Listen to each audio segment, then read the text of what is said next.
So far, the Ineos Quartermaster project is 10,000 Ks into it. Here we are on the side of the highway on our way to Adelaide. We're in South Australia. 3 days after our desert trip, we've done the Gun Barrel Highway and the Connie Sue Highway. Both rough as hell. So how did the Grenadier go? What went right? What went wrong? Bad luck. How did it handle all that weight? What's it like to live out of in the dust and the heat? Doing all right though. And the big one, is it a true outback tourer? So it's kind of like a big mix. Or better yet, Is it better than a 79 series? Huh? I'm going to answer that question. Now is a good time to reflect and debrief on how the Ineos Grenadier Quartermaster went through the desert. This is what it used to look like. And then we lifted it. Twice, actually. before the biggest mod of them all. We put the canopy on. The weight of the Ineos is up there. And this is the heaviest the Quartermaster has ever been and will ever be with the full canopy, the extended fuel range. We've already added half a ton. Can it survive the Gun Barrel Highway? Grueling, corrugated, unpredictable. How will this whole package handle itself? As I built the Quartermaster for this trip, I had a lot of questions about suspension, the long-range tanks, the canopy setup, all the gear I chose to bring, and all the gear I left behind. And truth is, most of those questions only get answered out here, in the thick of it, on real tracks, under real load, day after day of corrugations, heat, and solving problems. Some things worked exactly how I hoped. Some things surprised me. And a few things only proved their worth when the pressure was on. Circumstantial? Yeah, maybe, but enough to change how I look at certain things.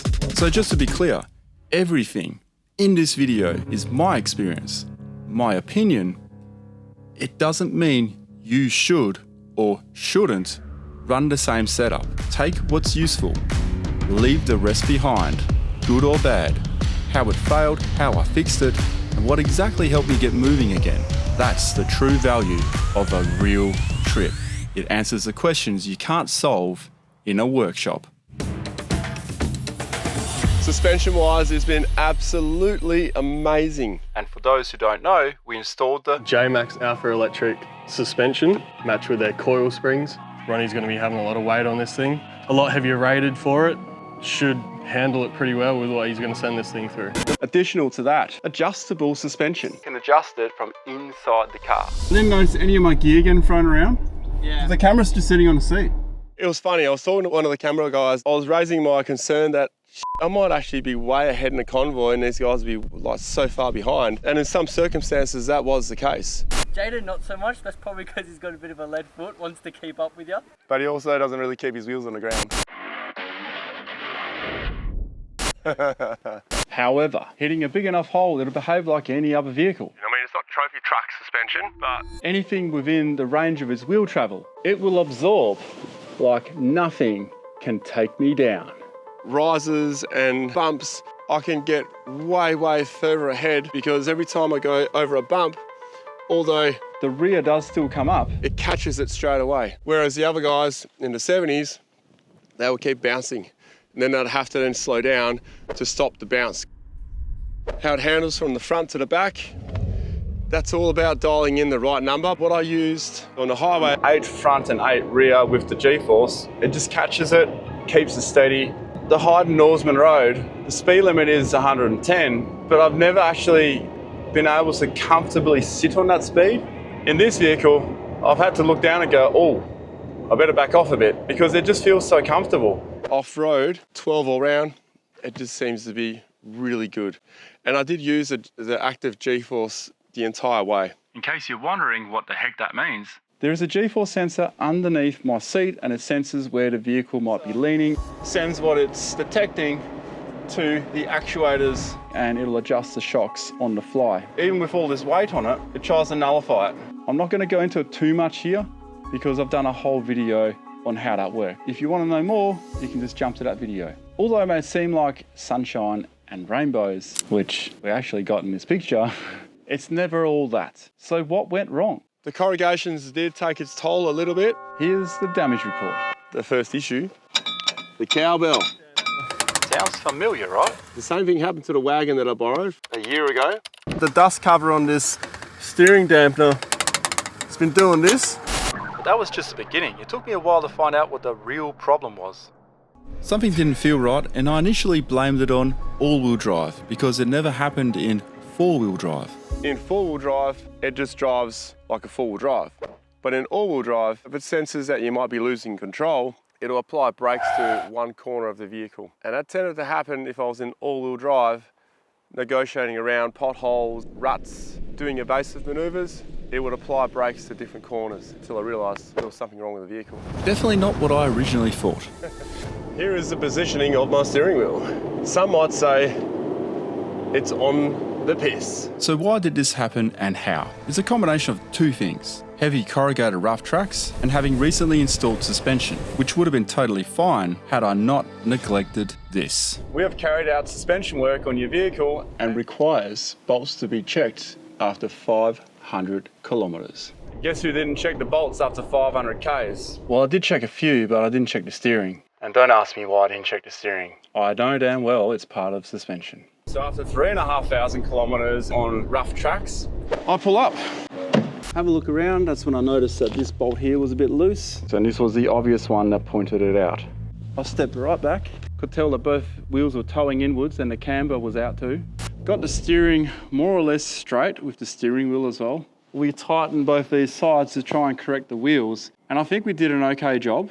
But after another 4 days and 900 kilometres off-road, I felt that there was something not quite right. The system in the vehicle was then trying to correct it and fight it and use braking. leading me to believe It'll apply brakes to one corner of the vehicle. And that tended to happen if I was in all-wheel drive. But I didn't know until I actually hit the tarmac again. How far out was it? 18.4 millimetres out on the left, 19.5 out on the right. That is the worst wheel alignment I have ever had. As soon as I drove out of the tyre shop, all the codes disappeared. But my tyres are gone. This has only done 5,000 Ks, maybe 6,000. I now have a newfound understanding of wheel alignment. This light is a little bit loose, so I'll just need to nip that up. But it's interesting, I haven't noticed any difference on the light being out of whack, up or down. And speaking of light, And the reason why I haven't spoken about the lights yet is because I hadn't been able to test them. But out there, we did a lot of night driving. Do they throw out more light than the factory light? Yes, definitely. On the highway, there's definitely enough light. That said, I wouldn't mind a little bit more spread light out in the bush. I do spend a lot of time driving at night. Well, I don't think we're stopping anytime soon. I wonder why. and here's something I didn't expect I'll be using within the first 10,000 kilometres. I haven't needed the winch at all. Funny thing is, 4 days later, I get a call from Harry from Fight to Fort. I'm properly bogged. Bugger. It's not super deep, but it's like a long pull, and my fat ass is 7.05 tons, and it's clay, and it's kind of crap. Packing up in my hotel. I'll be leaving 4 a.m. tomorrow morning, so I should see you around 5:30, maybe. Thanks so much, man. You are gonna save my ass. 5:30 a.m. the next morning. I'm pulling his fat ass out. About 100 metres of winch line going. 300 series and a dual axle caravan. Looks dead straight from where I am. I can't even see the car. It feels perfect. Which means that the Quartermaster's first official proper recovery Thanks, mate. You're welcome, mate. I'll try not to. was a Land Cruiser. Let that sink in for a little bit. But where's my recovery gear? Recovery gear's been in here. Since we're on the topic of equipment, was I able to follow my own advice from the previous video? We've all done it. Load up every bit of space we can, trying to make the most of it. But all that really does is add clutter, add weight, stuff you don't need. This is how I see this side being packed. Not much more than that. It's much easier said than done. And I knew that at the time. So did I manage to do it? We'll open this cargo side first. Or not? So out on the highway, my voice was pretty croaky and I didn't really get to show how I've actually laid this out. 1, 2, 3, 4 crates, 2 boxes on top of some of them. These are all strapped down using a ratchet strap on these eyelets. From that side to that side.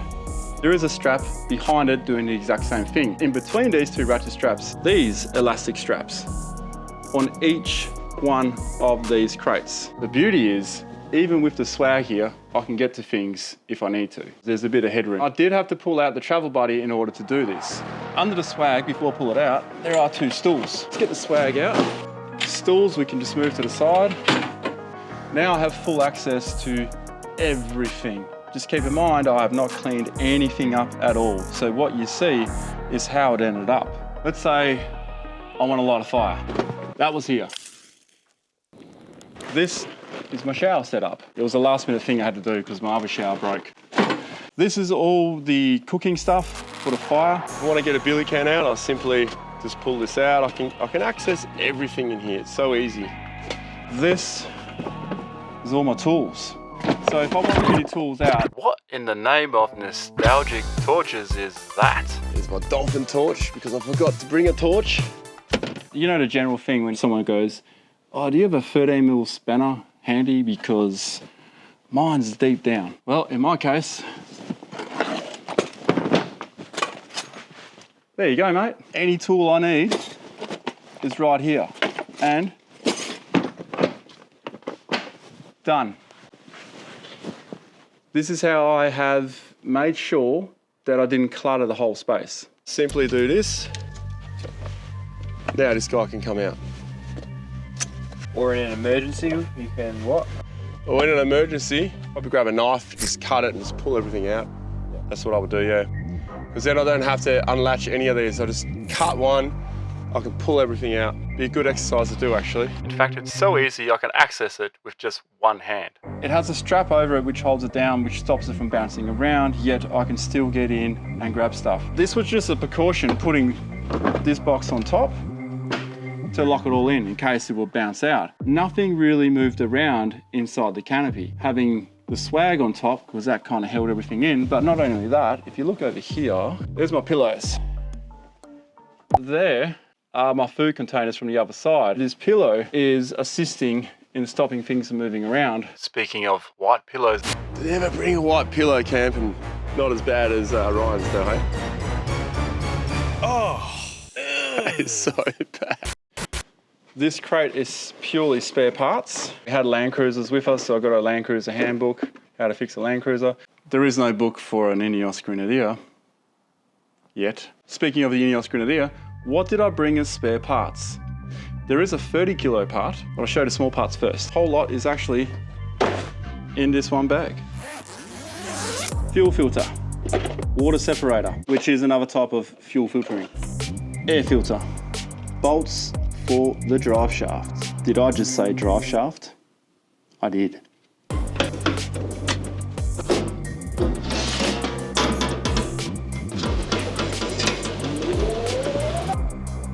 And there's my 30 kilo spare part. This is the most vulnerable part of an Ineos Grenadier when you give it a suspension lift. It's the angle it sits on where the boot can be pinched on this outer edge here. When that is on a bad angle, it can pinch this boot. Nothing happened to my boot so far, so good. however, something did happen to what's on the end of the drive line. We have put 35s on it, and it does actually roll those 35s easy. You might be wondering why there are not Maxxis razors on there. Well, that's because my association with Maxxis has ended, but I still think they have some damn good tyres. Does this mean I have a new tyre sponsor? No, it doesn't. My mate Brad up the road just hooked me up some tyres the day before I left, because otherwise I would have done the whole trip on 33s. But I've gone back to a Nitto Trail Grapplers, which was the first tyre I ever had on my 79. The Nitto Trail Grapplers. I thought it'd be quite fitting for this vehicle. Unfortunately, 2 days in, So the bottom right-hand tyre we have been losing a bit of air out of. I had a puncture. I need a screwdriver for that one. You won't believe what caused the puncture. What is this? That looks like such a that has to be you.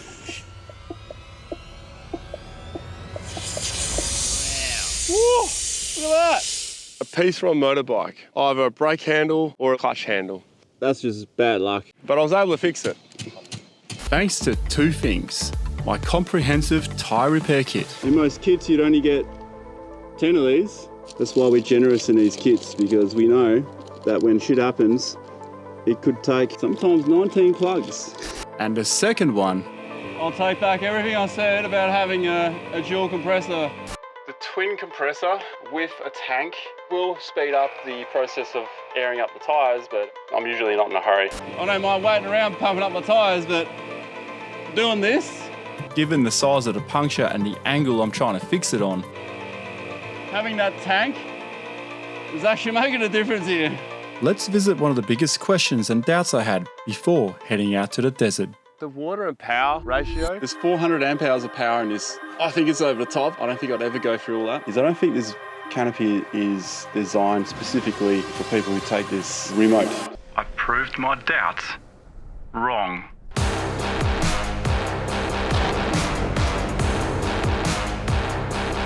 Does a full canopy belong out in the bush? Hell yeah, it does. Hell yeah. It's a bush outback tourer. Having this out in the middle of freaking nowhere is awesome. Keeps all the dust out, kept all our gear safe. The only dust that's come in is the dust that I've physically put in myself. In terms of having something that's actually bush ready, outback ready, yeah, I gotta beat some words, aren't I? Do I still think that 400 amp hours is too much for me? Let me put it to you this way. My circumstances, yes, I don't need it.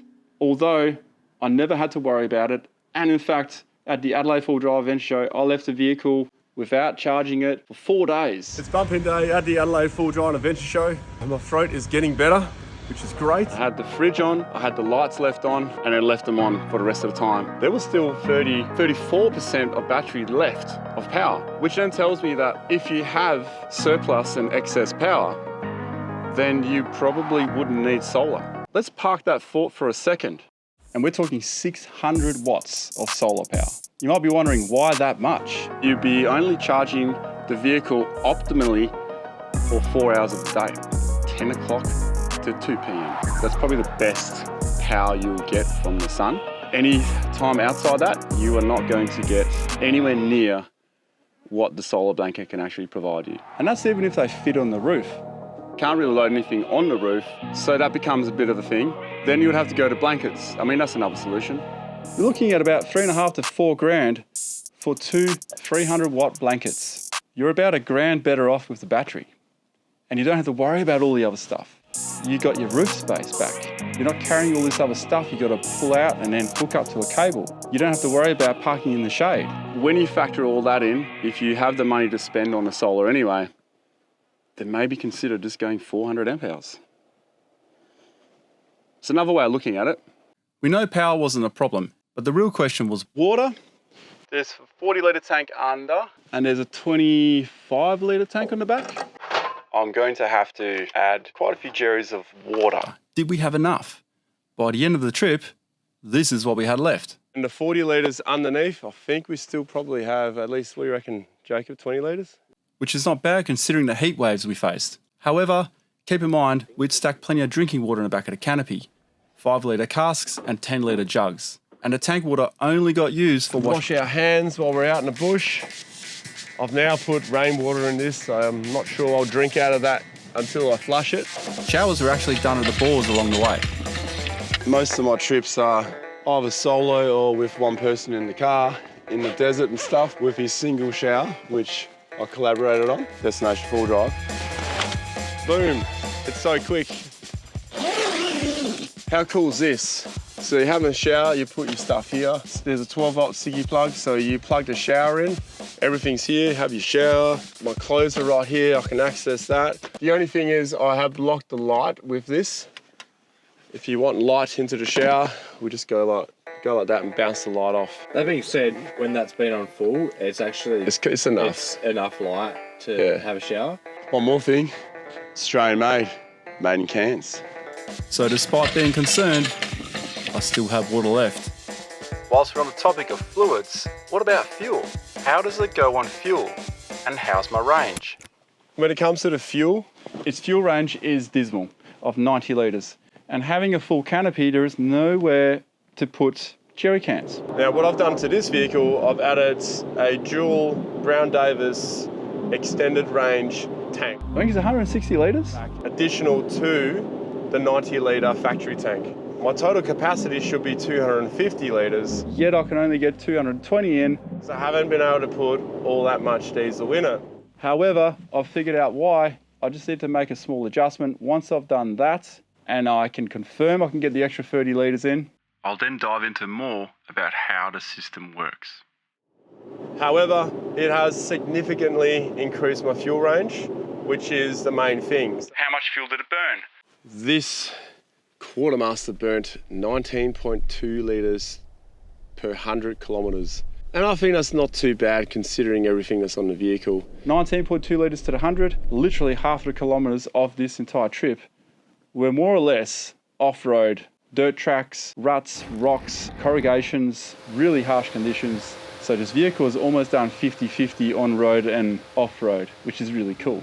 Let's turn to the biggest part of the canopy. This section takes up about 40% of all the space. The most important part of a setup. And I reckon that is the camp kitchen. Make sure you got good flow throughout the entire canopy or your setup, but it doesn't always work.